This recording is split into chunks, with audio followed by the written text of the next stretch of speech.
की शुरुआत कर लेते हैं। देखिए, ये बड़ी खबर अनमोल बिश्नोई से जुड़ी हुई है, यानी कि लॉरेंस बिश्नोई गैंग के मेंबर से जुड़ी हुई है। अनमोल बिश्नोई को भारत लाया जा रहा है, अमेरिका से भारत लाया जा रहा है अनमोल बिश्नोई। विस्तार से आपको बताते हैं कि ये कौन है। बाबा सिद्दीकी मर्डर केस आपको याद होगा, मुंबई में ये मर्डर किया गया था। बाबा सिद्दीकी जो कि सलमान खान के बेहद ही करीबी थे। बाबा सिद्दीकी की हत्याकांड का मुख्य आरोपी है अनमोल और गैंगस्टर लॉरेंस बिश्नोई का भाई है अनमोल, जिसको अब अमेरिका से भारत लाया जा रहा है। गैंगस्टर लॉरेंस बिश्नोई के भाई अनमोल बिश्नोई को अमेरिका से भारत लाया जा रहा है और अनमोल बिश्नोई कई गंभीर अपराधों में आरोपी है। उस पर बाबा सिद्दीकी हत्याकांड में शामिल होने का भी आरोप है और उसमें मुख्य आरोपी भी है। इसके साथ ही अभिनेता सलमान खान के घर पर हुए हमले की साजिश रचने का भी आरोप अनमोल बिश्नोई पर ही लगा हुआ है। ये बड़ी जानकारी, जहां पर देखिए भारत के लिए भी एक बड़ी, ये कह सकते हैं हम उपलब्धि, एक सफलता भारत को मिल रही है, जहां पर अनमोल बिश्नोई अब भारत लाया जाएगा। यानी कि बाबा सिद्दीकी, आपको याद होगा अभी लगभग 1.5 से 2 साल का वक्त बीता होगा जब बाबा सिद्दीकी की गोली मारकर हत्या कर दी गई थी और बाबा सिद्दीकी सलमान खान के बेहद करीबी हैं। और चर्चाओं में ये भी शामिल है कि लॉरेंस बिश्नोई और सलमान खान के बीच जो तनातनी हमने कई बारी देखी है, कई बारी लॉरेंस बिश्नोई गैंग की ओर से सलमान खान को जान से मारने की धमकी भी मिली है। और इसी धमकी के बीच में अब ये बड़ी खबर सामने आती है, जहां अनमोल बिश्नोई जो कि लॉरेंस बिश्नोई का भाई है, उसको भारत लाया जा रहा है। ये बड़ी जानकारी है क्योंकि पुलिस लगातार जो है वो बाबा सिद्दीकी के मर्डरर्स को ढूंढ रही थी। ऐसे में एजेंसियों को ये बड़ी सफलता मिलती है, जहां भारत लाया जाएगा लॉरेंस बिश्नोई का भाई। और ये एक बुरी खबर लॉरेंस बिश्नोई गैंग के लिए। अमेरिका ने लॉरेंस बिश्नोई के छोटे भाई अनमोल बिश्नोई को डिपोर्ट कर दिया है। और देखिए, ये भी जो खबर सामने निकल कर आई है, इससे पता चलता है कि मंगलवार को देर रात को ही उसे डिपोर्ट कर दिया गया है। अनमोल बिश्नोई महाराष्ट्र के पूर्व विधायक जो रहे हैं बाबा सिद्दीकी और एनसीपी के बहुत ही पॉपुलर, बहुत ही चर्चित नेता रहे बाबा सिद्दीकी, जिनके मर्डर कांड में, जिनके हत्याकांड में वो शामिल था। अनमोल बिश्नोई कई हाई प्रोफाइल मामलों में वंचित है, जिसमें बाबा सिद्दीकी की हत्या के अलावा बॉलीवुड अभिनेता सलमान खान के घर पर हुई गोलीबारी के पूरी प्लानिंग में भी ये शामिल था। अगर हम बताएं तो देखिए, अनमोल बिश्नोई को पिछले साल नवंबर में अमेरिकी अधिकारियों ने हिरासत में लिया था और अब उसे भारत डिपोर्ट कर दिया गया है। अनमोल बिश्नोई को भारत लाना भारतीय जांच एजेंसियों के लिए एक बड़ी कामयाबी भी मानी जा रही है। इतना ही नहीं, देखिए ये भी माना जा रहा है कि गिरफ्तारी से देश में हुए कई बड़े अपराधों की जांच को एक नई दिशा मिलेगी, क्योंकि अनमोल बिश्नोई इससे पहले भी बॉलीवुड के कई, अगर हम कहें चाहे बॉलीवुड के हो चाहे कई हाई प्रोफाइल लोग हों, उनको धमकाना, उन पे हमले करवाना, ऐसे इन तमाम प्लानिंग्स में अनमोल बिश्नोई भी शामिल रहा है। ये बड़ी जानकारी। और ये भी है कि देखिए, पंजाबी गायक का सिद्धू मूसेवाला जिसकी हत्या सरेआम हुई थी, उसकी हत्या के बाद भी अनमोल बिश्नोई जो है वो भारत से फरार हुआ था। उसके लिए जांच एजेंसियां उसके लोकेशन जब ढूंढ रही थी तो वो अमेरिका में पाया गया। वहाँ से बैठकर भारत में ये अपना पूरा ये जो रैकेट है वो चला रहा था। एक्सटॉर्शन समेत कई बड़ी वारदातों को ये अंजाम भी दे चुका है। और अब देखिए, ये सुरक्षा एजेंसियों के लिए बड़ी एक उपलब्धि, जहाँ पर लॉरेंस बिश्नोई को ये बुरी खबर मिली है कि उसका भाई अनमोल बिश्नोई भारत डिपोर्ट कर दिया गया है। पूर्व विधायक और एनसीपी नेता बाबा सिद्दीकी की हत्या के बाद सलमान खान के घर पे हुई फायरिंग के मामले में ये वंचित था। और भी कई ऐसे केसेस हैं जो अनमोल बिश्नोई के खिलाफ दर्ज हैं। अब इसके गिरफ्तारी के बाद जब इससे पूछताछ होगी तो माना जा रहा है कि जो कई केसेस इसके नाम पे दर्ज हैं उसको एक नई दिशा मिलेगी, जांच आगे बढ़ेगी। भारत का मोस्ट वांटेड क्रिमिनल अनमोल बिश्नोई अमेरिका से भारत लाया जा रहा है और अमेरिका से उसे लेकर रवाना एक विमान हो भी चुका है। लगभग आज का वो समय है 11 से 12 बजे, जब अनमोल बिश्नोई भारत लाया जा चुका होगा, यानी कि विमान वहां से लेकर अनमोल बिश्नोई को निकल चुका है। अब से कुछ ही घंटे में अनमोल बिश्नोई भारत आ चुका होगा और इस विमान में उसके साथ पंजाब के 2 और वांटेड आरोपी भारत भेजे जा रहे हैं। यानी कि ये सभी वो आरोपी हैं, मोस्ट वांटेड आरोपी, जो भारत में वांटेड हैं, लेकिन ये भारत छोड़कर अलग देश जा चुके हैं। अमेरिका से 3 मोस्ट वांटेड ये जो आरोपी हैं इनको लाया जा रहा है। इसके अलावा 197 अवैध प्रवासियों को भी डिपोर्ट किया जा रहा है। इतना ही नहीं, देखिए कुल मिलाकर इस लिस्ट में 200 लोगों का नाम शामिल है। और अनमोल बिश्नोई जिसकी गिरफ्तारी और डिपोर्टेशन पर भारतीय एजेंसियां लंबे समय से काम कर रही थी, उनको ये बड़ी सफलता मिली है और अनमोल बिश्नोई आज भारत लाया जा रहा है। अब अनमोल बिश्नोई देखिए एक ऐसा नाम है जिसने विदेश में बैठकर भारत में कई अपराधों को अंजाम दिया है, जिनमें सुपारी किलिंग और एक्सटॉर्शन का रैकेट शामिल है। इतना ही नहीं, माना यह भी जाता है कि लॉरेंस बिश्नोई गैंग का सबसे एक्टिव हैंडलर है अनमोल बिश्नोई, जो विदेश में रहते हुए शूटरों को असाइनमेंट देता है और धमकी भरी चिट्ठियां भी जारी करता था और फंडिंग मैनेज करता है। इतना ही नहीं, टारगेट किलिंग को भी अंजाम देता है और कई मामलों में वंचित अनमोल बिश्नोई अब भारत लाया जा रहा है। उसके खिलाफ ज्यादातर केस एनआईए के पास है और भारत पहुंचते ही एजेंसी उसे औपचारिक रूप से गिरफ्तार करेगी। अब अनमोल बिश्नोई का नाम आता है तो बाबा सिद्दीकी, जो कि पूर्व विधायक और एनसीपी के बहुत ही चर्चित नेता रहे। अनमोल बिश्नोई पर एनसीपी नेता बाबा सिद्दीकी के हत्या का भी आरोप है। 12 अक्टूबर 2024 बांद्रा में जिशान सिद्दीकी के ऑफिस के बाहर बाबा सिद्दीकी की गोली मारकर हत्या कर दी गई थी और इस मामले में लॉरेंस बिश्नोई गैंग से जुड़े कई लोग गिरफ्तार भी किए जा चुके हैं, जबकि अनमोल, शुभम लोकर और जुशान मोहम्मद अख्तर को वांटेड घोषित किया गया, लेकिन वो फरार थे। अब इसमें एक बड़ी सफलता, एक बड़ा डेवलपमेंट, जहां अनमोल बिश्नोई भारत लाया जा रहा है।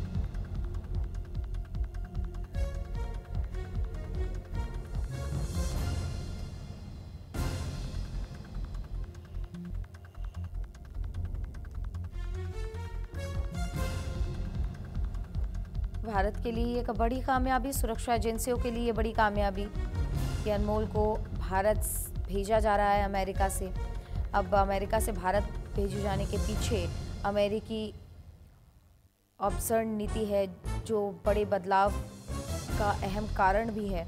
ट्रंप प्रशासन के तहत बनाए गए नए नियम के अनुसार किसी भी अवैध प्रवासी की पहली इमिग्रेशन या शरण याचिका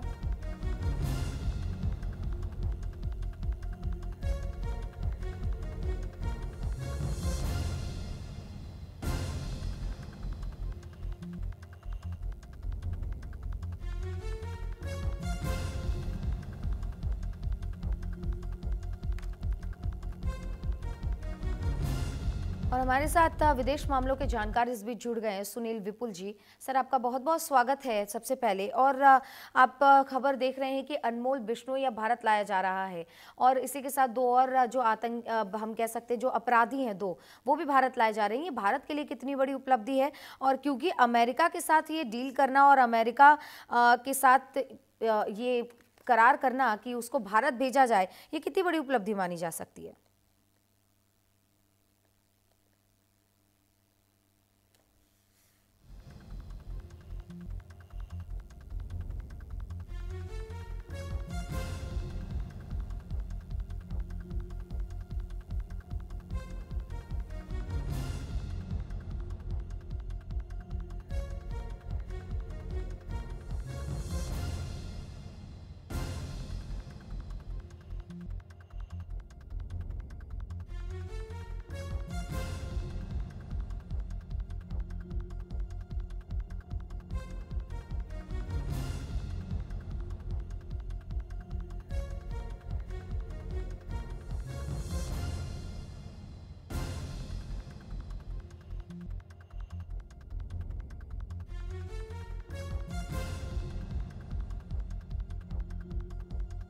जो है वो भारत लाया जा रहा है। एक विमान अमेरिका से निकल चुका है और अब से कुछ ही घंटे में अनमोल बिश्नोई को ऑफिशियली गिरफ्तार किया जाएगा जब वो भारत आएंगे।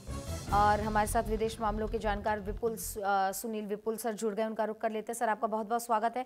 और सबसे पहले तो ये कि अनमोल बिश्नोई, जो कि कई मामलों में मोस्ट वांटेड है, बाबा सिद्दीकी की मर्डर केस में भी अगर हम कहें तो वो मुख्य आरोपी के तौर पर रखा था, लेकिन अमेरिका से अब उसकी ये डिपोर्टेशन को लेकर अगर हम कहें तो ये भारत के लिए कितनी बड़ी उपलब्धि?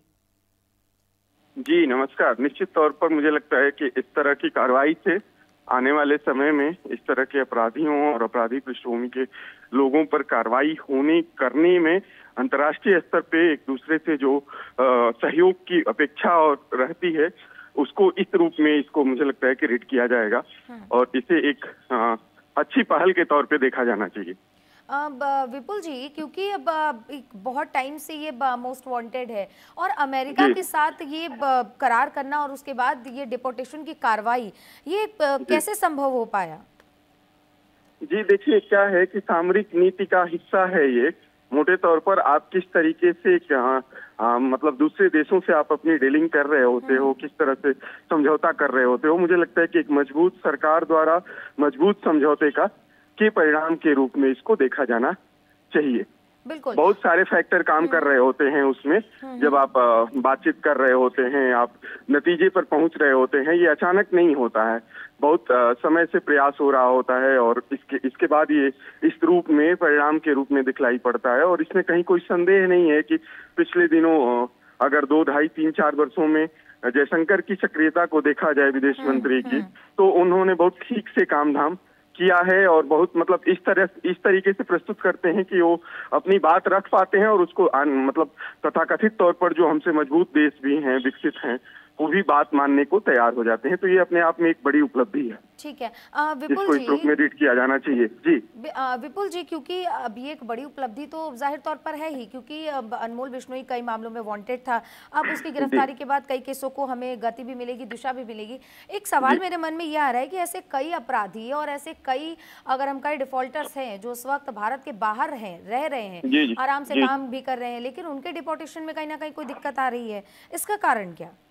मुझे लगता है कि सरकार अपने हिस्से से प्रयास कर रही होती है और उन प्रयासों में कई बार, मैं कह रहा हूँ बार बार, की सामरिक नीति ऐसी है कि कई देश ऐसे हैं कि जहां बहुत सुरक्षित माना जाता है। वो किसी भी देश को, अगर मान लीजिए कि अमेरिका का भी कोई अपराधी किसी और देश में है और वो अमेरिका भी दबाव बनाता रहता है, तो वापस नहीं करते हैं वो, मतलब उनको भेजने की कार्रवाई नहीं करते हैं। तो इस तरह के कुछ मुश्किलात हैं अंतर्राष्ट्रीय स्तर पे, अलग अलग देशों के अलग अलग नियम होने के नाते। लेकिन मुझे लगता है कि भारत सरकार लगातार प्रयास कर रही है और उन प्रयासों को की एक सफलता की कड़ी के रूप में इस केस को जैसे हम देख रहे हैं, ऐसे आने वाले दिनों में भी इस तरह के भगोड़े अपराधी और संगीन मामलों के जो वो हैं, क्या नाम है कि संगीन मामलों में जो फंसे हुए लोग हैं, वे भारत निश्चित तौर पर आएंगे।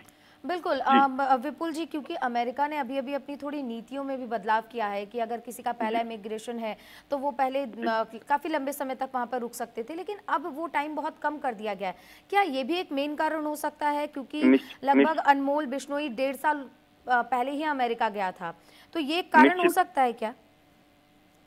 अमेरिकी शक्ति का जो पिछले दिनों जिसका आप जिक्र कर रहे हो, बदलाव उन्होंने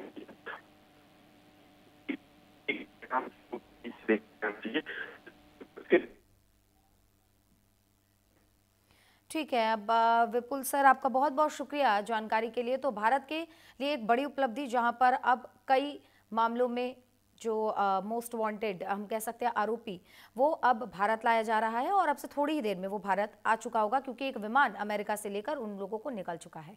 बढ़ेंगे आगे और बात करेंगे दिल्ली ब्लास्ट से जुड़ी इस खबर की, जहां पर अल फलाह यूनिवर्सिटी का संस्थापक गिरफ्तार कर लिया गया है। ईडी ने जावेद सिद्दीकी को अरेस्ट किया है। पीएमएलए एक्ट के तहत जावेद सिद्दीकी को गिरफ्तार किया गया है। ईडी ने जावेद सिद्दीकी के घर पर छापा मारा था। कल ये बड़ी छापेमारी हुई थी, जहां पर फरीदाबाद, दिल्ली, मध्य प्रदेश, 3 राज्यों में अगर हम कहें और 25 जो थे ठिकाने, दिल्ली में भी कई ऐसे ठिकाने थे, मध्य प्रदेश में भी और हरियाणा में, जिसपे फरीदाबाद, क्योंकि फरीदाबाद और अल फलाह यूनिवर्सिटी आतंक एपिसेंटर बना हुआ है और अल फलाह यूनिवर्सिटी के दिल्ली स्थित कार्यालय यानी कि जो ओखला में मौजूद है, वहां पर भी ईडी की रेड चली थी। लगभग 25 ठिकानों पर कल ईडी ने रेड किया था और ईडी रेड करने के बाद अब सिद्दीकी को अरेस्ट कर चुकी है, यानी कि जांच तेजी से की जा रही है। कोई भी बख्शा नहीं जाएगा। जो भी इस दिल्ली ब्लास्ट के पीछे पाया जाएगा, जो भी इसका मास्टरमाइंड होगा, सरकार उसके खिलाफ सख्त से सख्त एक्शन लेगी। क्योंकि ये बड़ी जानकारी इसलिए भी हो जाती है क्योंकि लगातार 10 नवंबर के बाद से दिल्ली ब्लास्ट को लेकर नए नए अपडेट सामने आ रहे हैं और फाउंडर से जब इसको लेकर सवाल किया गया था, क्योंकि अल फलाह यूनिवर्सिटी वही यूनिवर्सिटी है जहां पर जो 4 डॉक्टर हैं वो अरेस्ट किए गए वहां से। इसके बाद रीसिन नाम का जो जहर था वो अल फलाह यूनिवर्सिटी के लैब में ही तैयार किया जाता है। ये रीसिन वैसा जहर है जो कि स्वादहीन, गंधहीन होता है और अगर ये आपके खाने में जरा सी आधी बूंद भी अगर मिला दी जाए तो फिर मौत निश्चित हो जाती है उस व्यक्ति की जो उसको खाता है या फिर जो उसको ग्रहण करता है। अब ऐसे में जांच का दायरा इसलिए भी बढ़ा दिया गया है। जांच को लेकर तेजी इसलिए भी है क्योंकि अभी सुरक्षा एजेंसियां ये खंगाल रही हैं कि आखिर इस आतंकी मॉड्यूल के अंदर, आखिर इस आतंकी साजिश के अंदर और कौन कौन शामिल है। क्या सिर्फ डॉक्टर्स तक ही ये सीमित है? क्या यही वो डॉक्टर्स हैं जिनको अरेस्ट किया गया, क्या वही इसमें शामिल है या फिर इसमें और भी लोग शामिल हैं, जिनको धीरे धीरे करके देखिए आप फॉलो करेंगे तो आपको पता चलेगा कि 10 नवंबर के बाद से 10 नवंबर के पहले 3 डॉक्टरों की गिरफ्तारी होती है, उसके बाद से कई डॉक्टरों का नाम इसमें शामिल पाया जाता है। और अब अल फलाह यूनिवर्सिटी के संस्थापक जावेद सिद्दीकी के ऊपर शिकंजा कसा हुआ नजर आ रहा है। ईडी छापेमारी कर रही है, और ईडी इसलिए एनफोर्समेंट डायरेक्टरेट इसलिए छापेमारी कर रही है क्योंकि इसमें मनी लॉन्ड्रिंग और किस तरीके से पैसे इन तक पहुंचाए जाते थे, ये आतंकी मॉड्यूल को रन करने के लिए पैसों की जरूरत होती है और बहुत भारी मात्रा में पैसों की जरूरत होती है। ऐसे में ये पैसे कौन पहुंचा रहा था, कहां से पहुंचा रहा था, किसके इशारे पर, कहां तक ये पैसे के जो पूरे लेन देन थी वो कार्रवाई चल रही थी, और इन तमाम चीजों को लेकर, और अल फलाह यूनिवर्सिटी को फंडिंग कहां से आ रही थी, ट्रस्टीज कौन कौन से हैं, इन ट्रस्टीज के अकाउंट की भी इंफॉर्मेशन निकाली जा रही है कि आखिर इनको कहां से पैसे आ रहे हैं। अगर इन ट्रस्टीज के पास कोई बिजनेस है, कोई इनका पर्सनल अकाउंट है, उन तमाम चीजों की छानबीन इस वक्त चल रही है। और इसी छानबीन के तहत ये बड़ी जानकारी, अल फलाह यूनिवर्सिटी के संस्थापक जावेद सिद्दीकी अरेस्ट कर लिया गया है। अब इससे पूछताछ होगी, क्योंकि साफ तौर पर जावेद सिद्दीकी ने मना कर दिया था कि मुझे नहीं पता कि अल फलाह यूनिवर्सिटी में क्या चल रहा था, मैं नहीं जानता कि अंदर ये डॉक्टर्स क्या साजिश रच रहे थे। लेकिन जरा समझिए कि आपके एक संस्थान में एक आतंकी गतिविधि को अंजाम देने की पूरी प्रॉपर प्लानिंग चल रही हो, उस लैब का इस्तेमाल किया जा रहा हो जहां पर भारी मात्रा में रीसिन नाम का जहर बनाया जा रहा था, और अल फलाह यूनिवर्सिटी के संस्थापक महज ये कहकर नहीं बच सकते कि मुझे कोई जानकारी ही नहीं थी।